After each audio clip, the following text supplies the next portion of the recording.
Hola, ¿qué tal? ¿Viste la película Interestelar? Conversemos de ciencia ficción, libros y todas esas cosas. En este capítulo me gustaría conversar de algo que no es un libro, es una película de ciencia ficción, la película Interestelar.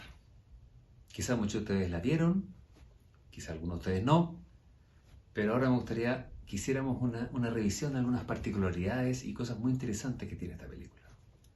Así que vamos a ver, vamos a conversar de eso. Bueno, una de las cosas con las que podemos comenzar es mencionar de que el viejo cliché de qué es mejor, el libro o la película, en este caso no aplica, porque la película es un guión original para película. No es que se basó en un libro, por supuesto está basado en muchas cosas, ¿ya? Y libros, cuestiones, pero el guión de la película no es la adaptación de una novela, es un guión hecho para la película. Por lo tanto, en este caso, no hay un libro previo a la película. Quizá después crearon un libro, no lo sé, pero no hay esta cuestión de qué es mejor el libro o la película. Es la película y punto. Eso ya es algo distinto y particular. Otra cosa interesante de la película es que es de ciencia ficción, tiene elementos futuristas, pero no tan lejanos.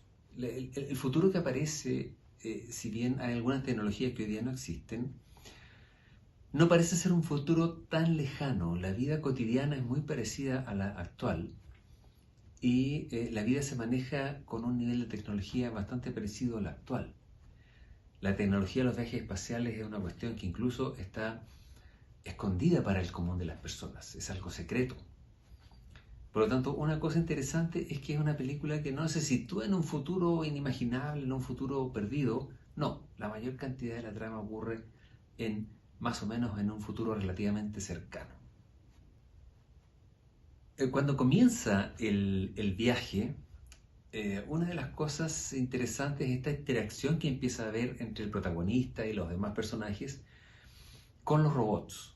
Los robots que van en la misión son unos robots que no son androides, son robots rectangulares, muy versátiles por lo que se ve durante la película, pero no son robots antropomorfos. Y eso es bien interesante, porque de alguna manera la herencia de la influencia del concepto de robot, sobre todo de Asimov, en que el robot es un androide, es un robot antropomorfo, eh, acá no usan ese concepto. Es un concepto que, si bien tampoco es nuevo, porque el robot rectangular y medio cuadrado también apareció en más de alguna fantasía por ahí, este robot no pretende ser antropomorfo de ninguna manera, es un rectángulo muy versátil que se puede transformar en muchas cosas, le salen patas, le salen brazos, pero es fundamentalmente un rectángulo con una pantalla.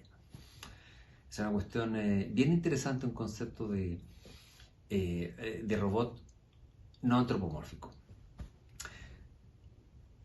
Y una cosa muy divertida que a mí me gustó mucho, un pasaje en el que el robot conversa con el protagonista y le manifiesta que él tiene un seteo, un ajuste de 90% de honestidad. Y el protagonista le dice, pero ¿cómo es eso 90% de honestidad? ¿Por qué? Le parece extraño que un robot tenga un ajuste que le permite no ser honesto o no completamente honesto el 10% de la ocasión. Y el robot le contesta una genialidad. Le dice, porque está demostrado que el 100% de honestidad no es recomendable cuando se trata con criaturas emocionales. Y eso es completamente cierto, es verdad. Todos nosotros que somos criaturas emocionales sabemos que hay una cantidad de verdades que por mucho que sean verdades no queremos que sean dichas y no queremos que nos las digan y nos cae mal si eso queda expuesto. Es natural de nuestra condición emocional, ¿verdad? Y juegan con eso en la película, un diálogo súper interesante. Otra cosa bien interesante en la película, que si bien no es original, pero es tratada de manera particular y creo que está muy bien tratada, son los conceptos de relatividad general de Einstein. La película juega mucho con esto de la dilatación del tiempo, principalmente por la cercanía de grandes campos gravitatorios, la cercanía a hoyos negros.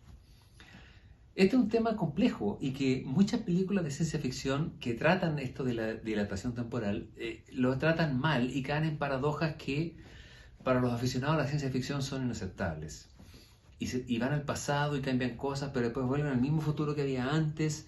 Que ocurren paradojas que si bien a la mayoría de la gente quizá no le importen, a los aficionados a la ciencia ficción sí nos importa de que el conocimiento sea respetado y que la relatividad general, por mucho que te permite dilatar el tiempo, no es una chacota. En la película lo manejan bastante bien y lo explican varias veces. ¿Qué es esto de la relatividad general y por qué se dilata el tiempo y qué significa que se dilate el tiempo? Hay un pasaje muy claro en la película en que ellos quedan atrapados en un planeta que está sometido a un alta campo gravitatorio producto de la cercanía de un hoyo negro y que para ellos pasan un par de horas y para el compañero que los espera lejos de ese campo gravitatorio han pasado décadas. Y juega mucho con eso la película sin transformarlo en una confusión, sin que quede una cuestión que no se entiende. ¿Ya? Quizás no se entienda la primera, pero se termina entendiendo. Así que es algo bien particular que se tomen esa molestia en explicarlo bien explicado, en que quede bien hecho. Otra cosa bien interesante es el manejo que hacen de los agujeros de gusano. Los agujeros de gusano son usados también en otras películas de ciencia ficción, aparecen. Que este agujero de gusano que permite conectar dos lugares del universo y hacer una especie de cortocircuito, de viajar a través del agujero de gusano a una velocidad mayor a la de la luz, aunque en realidad no es que se viaje más rápido que la luz, sino que el espacio está curvado y por lo tanto el tramo que se viaja es más corto. Curiosamente, el agujero de gusano une dos puntos tridimensionales, no une dos puntos bidimensionales. Por lo tanto, el agujero de gusano no puede tener forma de túnel. El agujero en sí no puede ser, es como entrar a un túnel, porque si uno entra a un túnel estaría entrando sería un hoyo bidimensional. Es como un túnel, que es un hoyo bidimensional en la pared bidimensional de un cerro. En este caso es un hoyo tridimensional y explica muy claramente por qué un hoyo tridimensional se ve como una esfera, no como un hoyo, ¿no? Es un pasaje también muy interesante y que yo no lo había visto en otras películas. La mayoría de las películas maneja los agujeros de gusano como un hoyo bidimensional. Entonces los aficionados a la ciencia ficción nuevamente agradecemos que sea tan riguroso con la ciencia conocida. Es algo nuevamente muy interesante. Otra cosa que tiene la película es que esto también lo tiene la película 2001, que de alguna forma es la que instauró esta forma de mostrarlo en forma rigurosa, los pasajes de el espacio, lo que ocurre en el espacio. La película Interestelar, como buena película de ciencia ficción, no muestra las naves espaciales como un juego de video, las muestra como realmente se ven en el espacio, es decir, con un lado iluminado y un lado en sombra, como se ve un planeta. Porque las naves espaciales no tienen atmósfera, por lo tanto no se difumina la luz. Queda como un planeta con un lado de día y un lado de noche. Eso en la película lo muestra. Y también se toma la molestia de que las secuencias espaciales no tengan ruido. Le ponen música como lo hacía 2001 y queda bastante bien. De hecho hay momentos en que explota y la explosión no se escucha. No se escucha porque en el espacio no hay ruido, porque no hay ondas elásticas, no hay aire que puedan transmitir el ruido. Así que eso lo hace muy realista y consecuente con la ciencia conocida. Pero eso no molesta que muchas películas de ciencia ficción no se toman, sino que las secuencias espaciales parecen juegos de video, aunque la nave se ve igual por todas partes. Y tiran rayos y se escuchan los rayos, se escuchan las explosiones. Y es como estar en una atmósfera cuando en realidad no la hay. Así que eso también se agradece desde el punto de vista de la fanaticada de ciencia ficción. En la película también juegan un poquito con la futurología, que la ciencia ficción usualmente hace eso. Y muestran, por ejemplo, una colonización. Ya casi al final de la película muestran una especie de pueblo colonizador en el espacio profundo. O no profundo, pero ya metido bien adentro en el sistema solar. En el que se ve circular, ¿ya?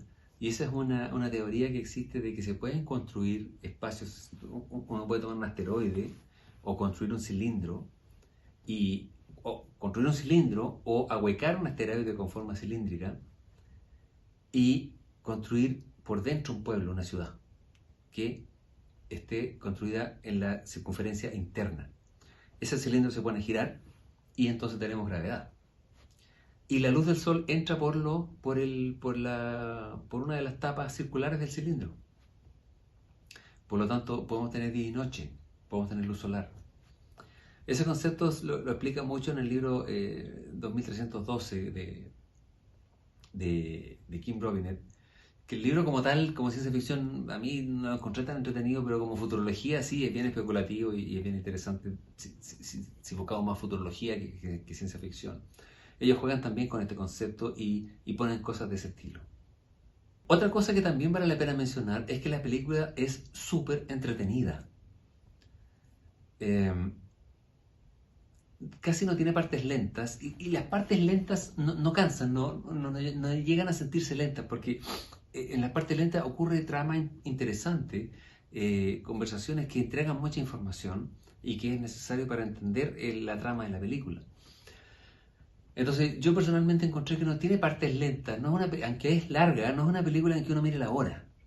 Y eso es bien importante porque significa que la película es entretenida y uno se mantiene expectante. Es de ese tipo de películas que uno no se quiere perder ni un minuto porque pueden explicar algo que después te ayude a entender los pasajes que vienen más adelante. Así que es súper entretenido. Esta película es bien larga, ¿ya? Dura más de 2 horas. Y como toda buena obra, como todo buen libro, como toda buena película, como toda buena obra musical, necesita ser observada varias veces. En una pura pasada no es posible captar todo lo que tiene. Yo recomendaría verla no menos de 3 veces. En que la primera vez uno queda encantado con la película, le parece súper buena, pero hay muchas cosas que hay que depurar un poco en una segunda vista. En una segunda vista se entiende mucho más y aparecen dudas, ya dudas más complejas, dudas que hay partes que todavía sigue sin entender, pero la primera vista es del encantamiento, la segunda vista es de las dudas. Y la tercera vista es en la que se aclaran esas dudas. Entonces, hay que verla por lo menos 3 veces. Yo recomendaría que, bueno, el fanático de ciencia ficción la va a ver de aquí hasta que se acabe el mundo, ¿verdad? Porque es una película muy buena, una película que hay que ver por lo menos una vez al año. Pero, independiente de eso, yo les recomendaría verla no menos de 3 veces. Así que, les recomiendo encarecidamente Interestelar, véanla varias veces, descubran todos los detalles que tiene y los podemos comentar en los comentarios del video.